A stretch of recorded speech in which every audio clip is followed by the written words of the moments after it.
An early morning fire leaves an area family without a home. We'll have more on that and how you can help them. Plus, part 2 of my 3-part interview with Laura Lemp of the Evansville-Wabash Valley region of the American Red Cross, and Purdue Extension educator Jan Dugan discusses fish and nutrition tonight on Inform.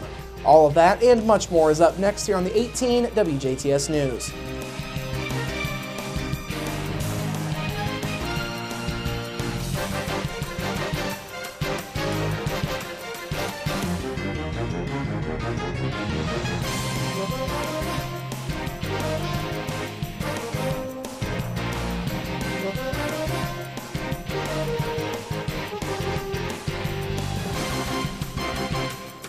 Hello, I'm Bradford Raths. We begin in Holland, where a family lost their home in a fire early this morning.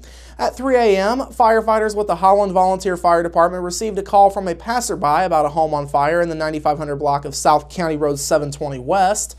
Holland Assistant Fire Chief John Hemmer says the home owned by Curtis Hubster was completely engulfed in flames and had already collapsed for the most part by the time firefighters arrived. Hemmer says nobody was home at the time of the fire and no injuries were reported. The home was a total loss. Holland firefighters also had to extinguish flames in trees around the home as well as an outbuilding nearby. Hemmer says siding on the outbuilding and a nearby home was damaged due to heat from the fire. No cause has been determined at this point. Hemmer says the Indiana State Fire Marshal's office was set to investigate the fire this afternoon. The Holland Fire Department responded with 5 trucks and 15 men. Tanker assistance and additional manpower was provided by the St. Henry Volunteer Fire Department. Crews remained on scene for several hours this morning, putting out hot spots. Now, the American Red Cross and the Holland United Methodist Church are also stepping in to assist the family. Hemmer says any help at all will make the difference.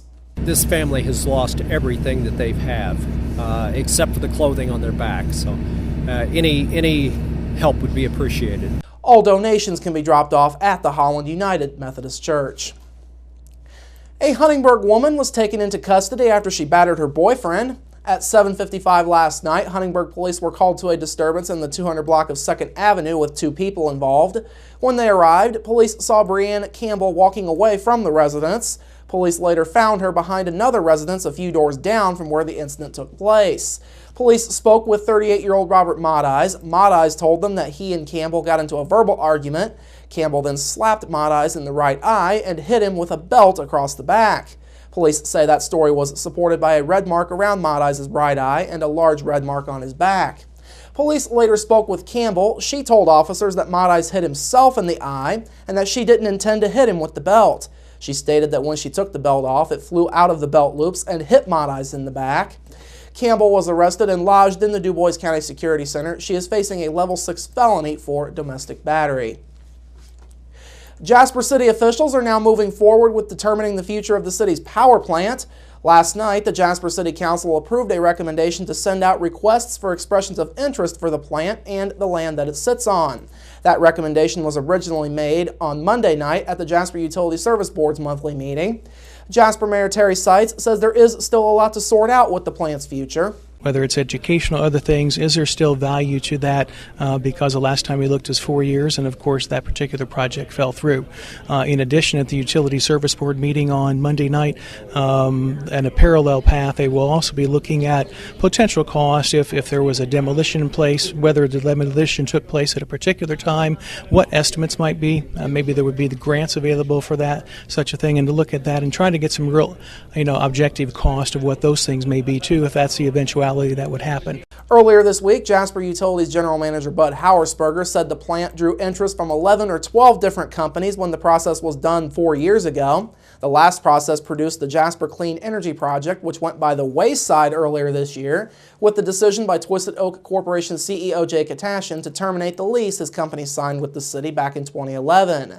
The power plant has not been used since it was closed back in 2008.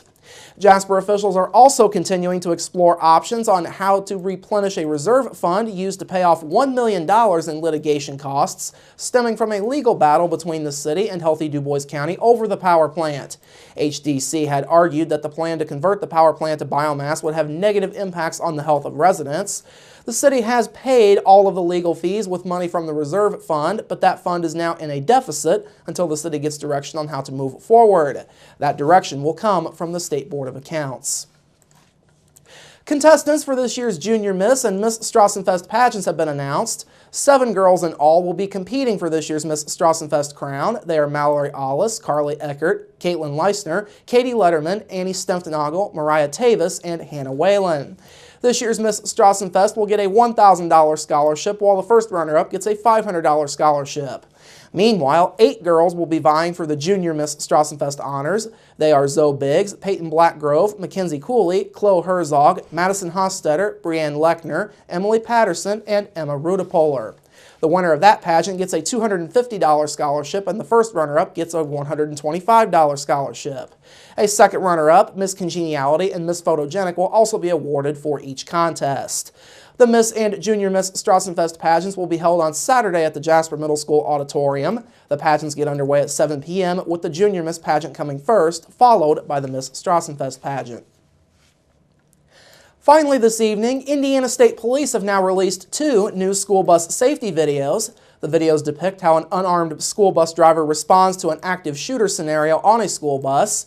The videos are intended to be a training tool for bus drivers in order to reduce the number of injuries and fatalities due to violence. They are not intended as professional or legal advice. Any school district who wants more information on the videos or who would like a live demonstration can contact their local state police post or the ISP's school bus safety coordinator. The full videos are available online at in.gov/ISP. The state police website also has more information on school safety for those who may be interested. The videos were put together with the help of state police, the Indiana Department of Transportation, and the Mooresville Consolidated School Corporation, among others. All right, coming up after the break, Laura Limp joins me for part 2 of our 3-part conversation about the American Red Cross, plus your local forecast, sports with Bill Potter, and Inform with Jan Dugan. That's all up next here on the 18 WJTS News. Local people watching local people.